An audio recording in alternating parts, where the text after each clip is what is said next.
Yo, welcome to Hot Takes with Chedda Chaz. There's no hand holding me to with fast and emotion. Please be sure to like, comment, subscribe, hit that bell notification if you haven't already. Shout out to Middle Light, DraftKings, Sopo Chico. You guys should support them because they support us. Yeah. So last night was a shit show. If you're watching this, the Pelicans are coming off of a heartbreaking defeat to the Memphis Grizzlies. And Ja Morant's return, very underwhelming performance. Overall, just because you led by 20 plus points. This is the Pelicans' 7th loss when leading by double digits in the second half, if I'm not mistaken. And a lot of those losses have come to not so awesome teams. So that's very disappointing. And look, man, if you know me, my goal is always championship. And my team building thought process goes championship, and I work my way back, right? That, along with things that I know from inside the building, I think the Pelicans have a real serious issue as it pertains to Willie Green. And Willie Green is just a symptom of the sickness. He's not the sickness. He's a symptom of the sickness, right? I think the ultimate sickness is up in the front office and ownership. But Willie Green is put in the position he's put in because he's a bit of an enabler. He enables bad habits. A couple of the guys who have really bad on-court habits, they're fans of Willie Green, not because they like him as a coach. It's because they know they can get away with a lot of shit that a good coach probably wouldn't allow. I think you have three. Well, I can't even say three. You got some talented dudes on this team. As far as you got Zion, you got Brandon, you got Trey, and you got JV, and CJ, of course. And you got Hawkins. You got a couple guys you drafted, a couple people coming up in the ranks. This is a talented overall team. But the issue is fit, right? And not just fit, maximizing what certain guys do well and maximizing it for the betterment of the entire team. I don't think Trey Murphy or Zion will ever be maximized under Willie Green. And shit, I kind of doubt that they'll ever be maximized under David Griffin, truthfully. The Pelicans are rumored to be interested in Jarrett Allen. Again, I'm not sure if that's a new report or if that's just like, a continuance from the offseason, because they've been after Jarrett Allen for a while. If you think this spacing is bad right now with JV, you really don't want to see this team with Jarrett Allen. If you think this spacing is bad right now with JV, you do not want, and I like Jarrett Allen. I think Jarrett Allen's really good. You do not want to see this offense with Jarrett Allen. You just don't want to see it. It's going to be fucking terrible, right? And if you do that, I feel like you might as well just, if the Pelicans trade for Jarrett Allen and they don't make any further moves to kind of correct the starting unit specifically, because I'm talking about the starting unit here. The starting unit is the unit that has the most trouble. It's also the most important unit because that's the unit making all the money, right? I think you should trade Zion.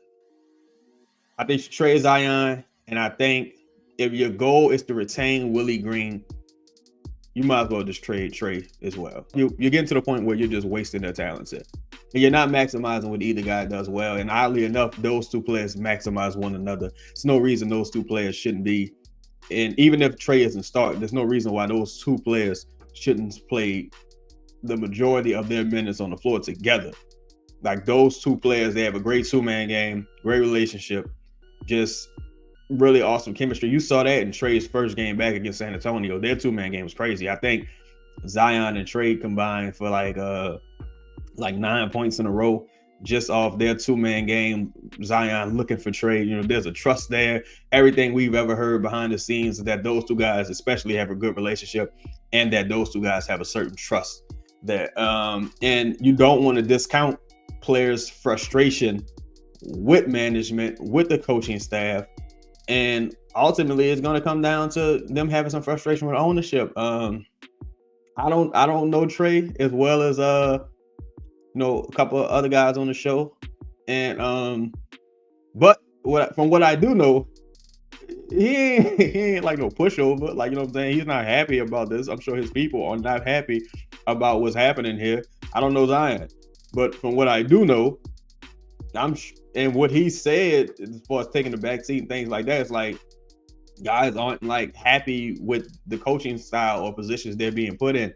For Zion specifically, If I'm not mistaken, since that Minnesota game, he's averaging that Minnesota game. We had like 36 points on about 17 attempts, if I'm not mistaken. Since that game, he's averaging about 12 attempts a game. Before that on the season, he was averaging about 15, 16 attempts a game. That's ridiculous. That's ridiculous. Even in the game where the Lakers game, I hate to keep referencing that because it's such a painful memory for some of you guys, but the Lakers game, I think he was like fucking 8 for 9, 6 for 7, something crazy, but it was efficient. It was a total whack game, but it was an efficient game, right? And you kind of see this trend where it's like, okay, you never know which team you're going to get. Some nights it's an inside-out team to where you're playing through your two advantage creators with Zion and JV. And other nights, you start raining threes, and then you just move away from both of those things, and you start playing free. You start playing pickup ball, and it just looks crazy. It's a mess. It looks like the second half of the game you saw last night against the Memphis Grizzlies. And I think a lot of that is also Willie Green's stubbornness and unwillingness to buy into JB's system. Now, in Willie Green's defense, I have to question, is it him who totally doesn't want to buy into the system? Or is he kind of like the figurehead for some of the players not wanting to buy into JB's system? From everything we've seen and heard publicly, the players seem to like Coach James, right? They seem to want for it to work with him. But a lot of shit is easy to say publicly. Behind the scenes, I really do wonder if that's what those guys are looking for, because you don't see any type of JB's offense displayed on the floor. Everything with the Pelicans is like elbow sets and coming up with curls for mid-range shots, and just a weird brand of basketball to be playing in 2024, the end of 2023. It's really strange. And I just don't even understand why you brought Coach JB in if it wasn't to maximize Zion, Brandon, and Trey specifically. I don't really even understand the hire at this point, because this was Willie Green's hire. So if you're not going to make it work with Coach JB, and you're not going to maximize Trey, you're not going to maximize Zion, what are we doing here? Like, what are we doing here? You just going to pay Trey $150 million to go sit on the bench and play 20 minutes a night? Why would you, why are you doing that?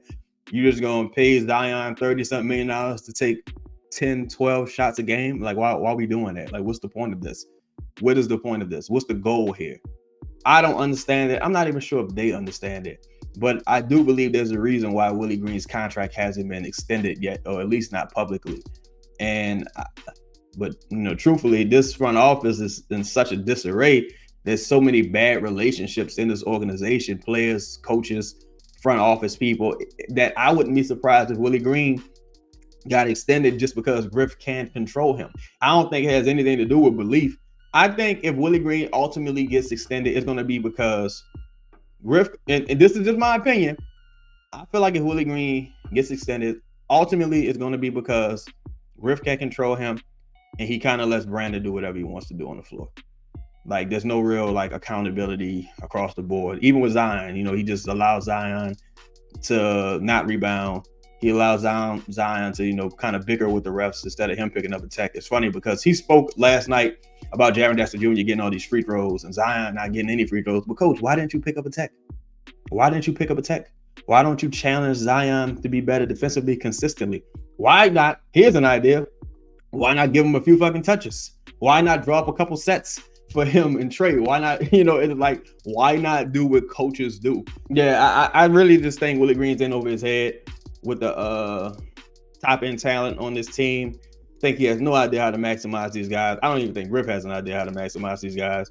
It's really an unfortunate situation because you would pray to have guys with the offensive skills that this team has. Because look, in 2023-24, it's about fucking offense, man. It's about offense. The Pelicans' strength is offense. You have to outscore teams.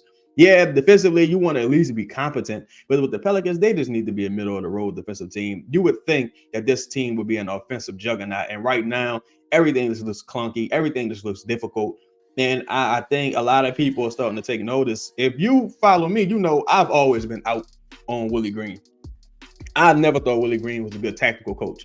I think Willie Green isn't probably a high-end assistant coach. I just don't think he has the voice or the necessarily the temperament or skill set to get through to this particular team. I think this particular team needs a certain type of person to maximize their abilities, and I just don't think Willie Green is that guy. But sadly enough, I don't see a fix anywhere in sight.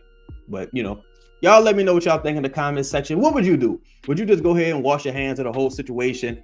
Or would you just try to give Willie Green some more time to kind of adjust and, maybe he changes. Maybe he becomes, a more understanding, tactical, opportunistic head coach. What do you guys think? That's today's show. I'm out, man. Peace.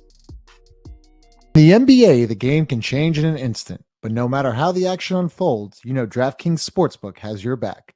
This week, new customers can score 150 instantly in bonus bets just for betting $5 on basketball. Win or lose, you get an instant dub. Download the DraftKings Sportsbook app now and use code BOOT. New customers can get 150 instantly in bonus bets for betting just $5 on basketball. Only on DraftKings Sportsbook with code BOOT. The crown is yours.